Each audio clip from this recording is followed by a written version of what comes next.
Well, TGIF. Welcome to the Mindcraft podcast. My name is Dr. Kimberly Quinn, and I'm super stoked with Giovanni, who's actually right there in his chair taking a snooze, to talk about 10 tips for drama busting during the holidays. And here's the good news. Even after the holidays are over, they will still work. So, number one, let go of expectations as much as possible. Expectations in general lead to disappointment. Whenever we're attached to external outcomes, we are therefore putting our happiness, our ability to be happy on all these uncontrollables out here. So that isn't going to work, right? Happiness is an inside job. We don't want to attach to having it be the perfect Christmas, which of course doesn't exist anyway, or that this has to go well, or that has to go well, or so-and-so has to be there, or the dinner comes out just so, and that everybody sits where they're supposed, all these things. We want to let go of that as much as possible. There are exceptions. Mostly it's good to let go of as many expectations as possible. Obviously, having expectations of a parent meeting a child's basic needs, that should be there. Other than that, though, and maybe some other few rare ones, really, it's much better, healthier, more enjoyable, more pleasant in life in general to shift out of expectations and replace them with appreciation. Just replace the space, with gratitude and appreciation. As again, there are exceptions, but for the most part, this works really well. And I'll tell you that one of the gifts, and I mean this sincerely, of growing up with two alcoholic parents is I learned at a young age not to have expectations. And I mean it sincerely. It's a positive. It's a real positive because I've gone through my whole life like that, thinking it was normal. And it's whenever goes well, or so-and-so shows up unexpectedly and you really love that person, like that person. It was just always a bonus, like the sauce on the sundae. So as much as possible, that's what we want to do. Number two, do a mental declutter with win. What's important now? I borrowed that from Greg McGowan, author of Essentialism, because when we get, overwhelmed, if we want to outsmart the overwhelm, what we want to do is kind of control our in general, to control our thinking, because it's neurologically impossible to feel overwhelmed without thinking overwhelmed thoughts first. That's how it is. Thoughts come first, feelings second, and that's how it goes. So what's important now, the acronym WIN, is when you're feeling that overwhelm, I got to do this and bake the cookies and get them, and I got to go to the church, and I got to help at the soup kitchen, and I've got to get the Christmas cards out, and I've got to get everything ready for Hanukkah, and everybody is flying in, and da-da-da-da-da-da-da-da. Stop yourself. Just stop and breathe. And then think to yourself, what's important now? Because here's the reality. We can only do one thing at a time. The brain can only do one thing at a time. When you hear people say, oh, she's so good at multitasking, or he's so good at multitasking, that is a big, fat, cognitive, psychological myth. There's no such thing as multitasking. It's crap. Really, what's happening is a quick shift in attention because the brain can only do one thing at a time. And when we trim it down to what's important now, wherever you're focusing your energy, right, where the focus goes, the energy flows. Whatever it is you choose to do is going to go well, or much better than it would have. So when you feel that overwhelm, what's important now? Okay, next. Try not to take things personally. I live by this one as much as I can, right? And because, 90+% of what anybody says to you isn't about you. It's going through their filter. We are all the main characters on our own stage, and that's how it is. So whatever they're running through their mind, even if your name's in whatever they're saying, and they've got all kinds of things that they're saying that you did or said or felt or whatever, it's still all going through their perception.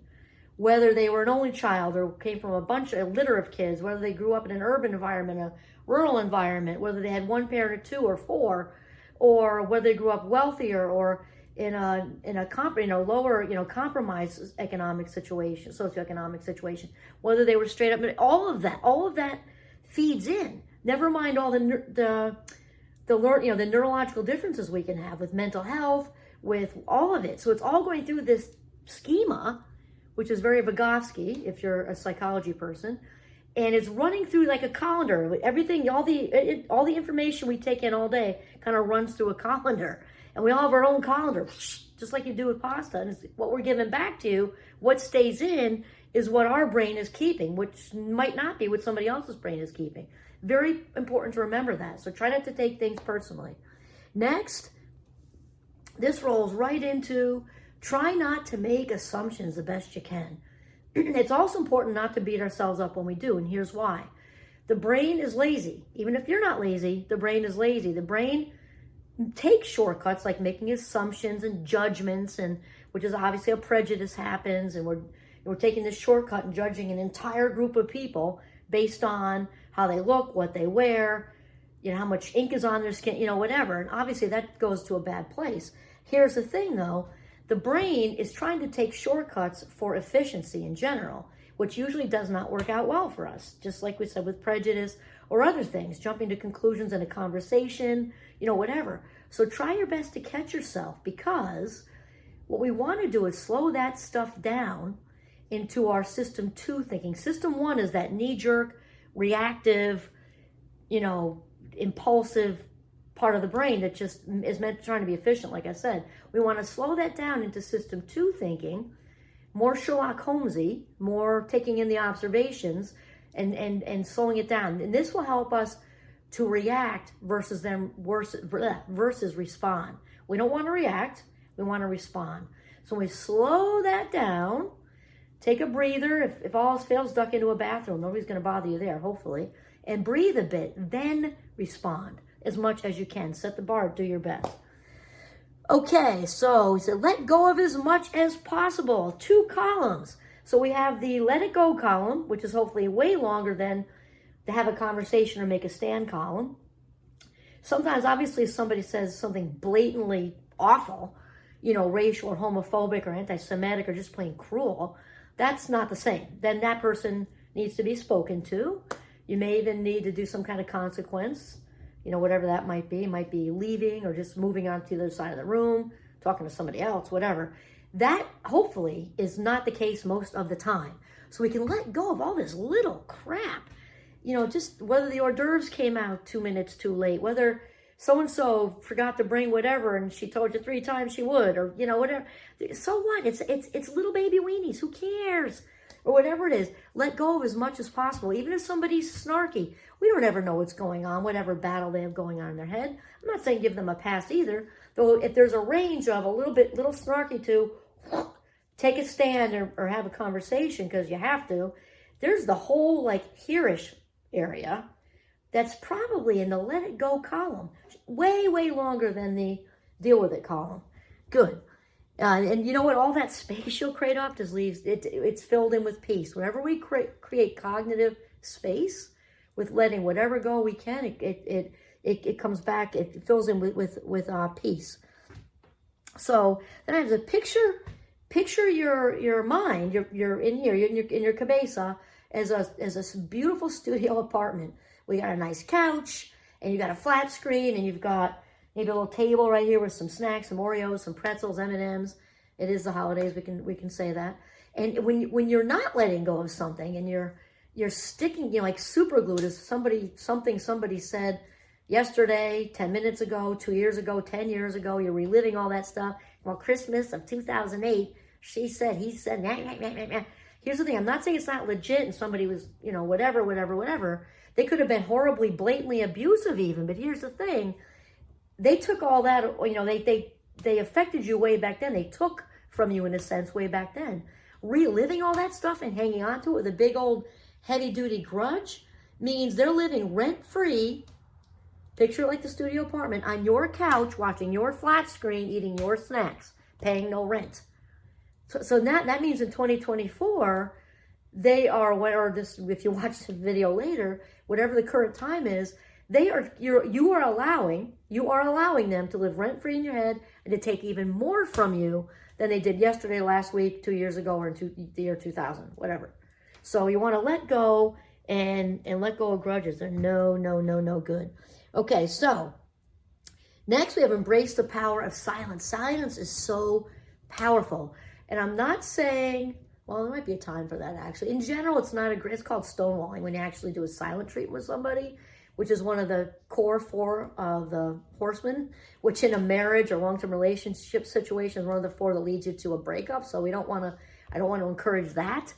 In general, though, in a healthier way, then usually point proving via the silent treatment doesn't work. I'm not saying there are exceptions, but for the high majority of the time, not good. It is good though, however, if you're in a conversation where somebody's just, what are you doing with your life? What are you, kind of, to just say, be totally quiet and just let them finish what's so awkward. Smile. It really will annoy them back. We're saying, well, how come you're not doing this? I thought you were going to graduate school. Now you're going to, now you're, when you're settling for that partner, I thought you got rid of him a long time ago. Just be quiet and smile. Watch how it goes, because you act kind of as a conversational mirror when you're just quiet. Not the same thing as like, storming around with pursed lips, giving a silent treatment. It's not the same what I'm talking about here. Just in that moment, let it be awkward. It's awkward for them more than it is for you. And if it keeps going like that, it can eventually, when the silence kind of goes, usually like a bell curve, it kind of goes, oh, totally awkward. It starts to be a little less awkward. And they're still probing into your life. After all that wonderfully awkward silence is there, it's okay to say, why do you ask? And then be quiet again. Don't fill it in. Just be quiet again. Because then that's a super clear Windex mirror of, you're being an ass right now. And I'm being a class act, taking the high road. And hopefully this kind of flip the script on it. Okay, next, daily dose of solitude, at least 15 minutes. Giovanni and I are fortunate enough to be able to go out to the woods here. But, if you're in a major city and you've got a park, there's nature basically everywhere. Even in the middle of Manhattan, there's Central Park, right? So try your best to get out there. And if you don't have, actual forest and trees or a park, at least get outside. You're still breathing fresh air. If it's snowing or if you have palm trees or whatever, get out there and really have some you time without that freaking phone. Turn it off. Leave it off your body. So you're not feeling it vibrate or ring or notifying bing, bing, bing, bing, bing. That's not solitude. Solitude is technology free in at least 15 minutes. And Tony Robbins says it a lot. If you don't have, I think he says, why does he say 17 or 15? And it doesn't matter. If you don't have 15 minutes to call your own in a day, you don't have a life. That's the fact, Jack. I don't know how else to tell you. So hopefully you can go out for longer than that, but we need, no matter how extroverted you are, on the scale of introverted to extrovert, I'm like here. So I am flying high, charging my batteries while I'm with a ton of people, or I'm presenting. I'm, even virtually, actually not exactly the same, but it's all the engagement. Versus somebody who's introverted tends to charge their batteries reading a good book, being with one person, maybe two really, really good friends. So I'm over here and I need solitude. We all do. We're wired to need solitude. We need engagement, and then we need breathers. I mean, it's balance, right? So you want to get your daily dose of solitude at least 15 minutes. And again, if all else fails, dip into the bathroom. People with hopefully won't bother you there. That's a safe place to just go and park yourself and gather your thoughts, whether you're at a holiday work thing and somebody's annoying you, or you want to dip in for a positive reason, you're just filled with gratitude, or you're at a family thing and somebody, Aunt Tessie, who shows up every year and annoys you, you can predict it and duck into the bathroom that way. Okay, next, number 9. Remember that Christmas will not make you fat. So, or Hanukkah or any other, or Thanksgiving, we passed that already, but Christmas isn't going to make you fat. So I would say don't worry about it. Let it go. Because I believe it's 3,500, you need to eat an extra 3,500 calories. Think of, that's like, I don't even know, because I'm not a big calorie counter, but that's got to be a couple of apple pies with a ton of ice cream. I don't know. And that's on top of like the regular amount of calories to take in. So even if you do that for one day, 1 pound, you'll take it right back off. It's stupid to worry about it. Dumb. On Christmas Day, eat it all. Christmas Eve too, eat it all. Or it's Hanukkah, or you do some other sort of holiday. And don't do that thing with you with your mind, because the brain loves patterns. So if you latch into a scarcity mindset, which is what that is, I can't have this, I got to watch that, no eggnog for me, ugh, I'll have the apple pie without the ice cream, thanks. No, have the ice cream. It's Christmas. Who cares? Or Christmas Eve, or if you're, whatever you're doing, it's your special day. Who cares? It ain't going to make a difference. Think about it this way. Forget a year from now. Surely isn't going to make a difference. It's not going to make a difference a week from now, and it's not going to make a difference tomorrow. It just isn't. Your body will go right back to the 3 ounces you went over. It doesn't make a difference. So just indulge yourself and be with family, chosen family, friends, yourself. If you have I have a friend who does that. He has like his own little ritual, dodges holidays. Who cares? Do you. Gotta do you. And eat the freaking cake and pie and every cookie you want. That's it. And all the little truffles. Lastly, I'm a big fan of this one, is embrace your chosen family. Chosen family is so important. And during the holidays, family is actually marketed. We've all seen it. The airbrush pictures, everybody's smiling, nobody's kicking each other under the table, and it's all, look seemingly perfect. And I will tell you, Ann Schaaf said this, perfection is self-abuse of the highest order, sorry. You're better off dropping the F-bomb. Perfect doesn't exist, except for, the creator of all things. Last any of us knew, it does not exist. Perfect does not exist. It's all airbrush. It takes a staff of probably, who even knows, 30, 40 people to pull together one magazine ad like that, or commercials even more. It just isn't reality. You throw a bunch of human beings together in a room, even if they like each other usually, you're gonna, just like you throw a bunch of cars out in the world, eventually you're gonna have a fender bender. It's just statistical. Eventually somebody's like bumper cars. Somebody's gonna bump somebody eventually. So just know that, and also, and if you do have a toxic family, because all families are gonna have something going on, because that's just the state of it. Like for me, for example, I grew up with two abusive alcoholic parents, and I knew when I was younger I was gonna eventually grow up and sort of create and find my own chosen family. So I kind of started that naturally as a little kid when I didn't even know what I was doing. I didn't have words for it or anything. I just started to seek out good people who I felt safe with, who I loved and they loved me, who I brought them joy and they brought me joy. A lot of personal growth there and all the good feels. And actually, the high majority of them are still in my life now. And then create your own family, whether it's with a partner, my wonderful husband and 5 amazing kids, or whether you create your family, without all that, and you create your own family with who you love, who loves you, who brings you joy, who you bring joy. And there are no parameters, no rules for it. It's just all about the love, who you feel safe and good with, and who you feel filled up when you're around them.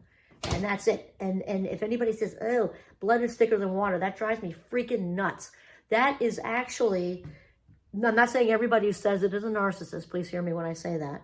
I just know, if you ever watch Dr. Ramani on YouTube, she likes to say that she's a narcissist expert.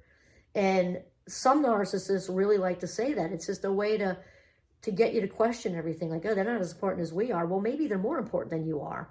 Maybe you're, a horrible human being to me or to whoever else, and maybe they're not, whoever you grew up with, just, they doing the best they can. When I don't even want to get into judging anyone, but it wasn't a good fit for you and it wasn't healthy for you. And so you chose to make your own family, and that blood is thicker than water thing is crap, absolute crap. You can create your own family, and they're every bit as important, if not more important, than your family of origin, given whatever your situation is. Think about if somebody's adopted, a couple, let's say that they, having trouble having kids, or they're a same-sex couple and can't have kids the traditional way, and they get on a list to go get a child here in the United States or somewhere in another country. Think about how much they have love for that child they don't even have yet. It's also expensive to go out of their way so much to have that baby, so they can just watch her grow and watch him play and watch him do all the funny things kids do. And their hearts are just filled with love for this child they don't even have yet. Think about that.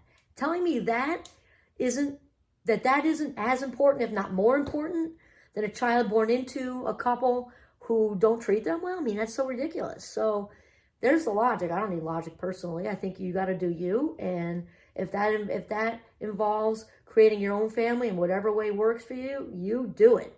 And so that's it. Let's just recap. Let go of expectations as much as possible.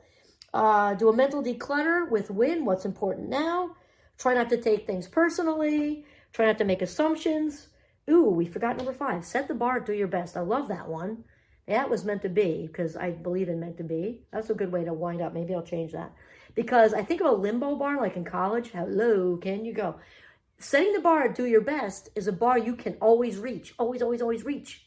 Because you can adjust it. Like when you wake up one day, you hit the ground running, you had a good sleep, you had your OJ, everything went well with the family, the partner, the kids, whatever your life context is.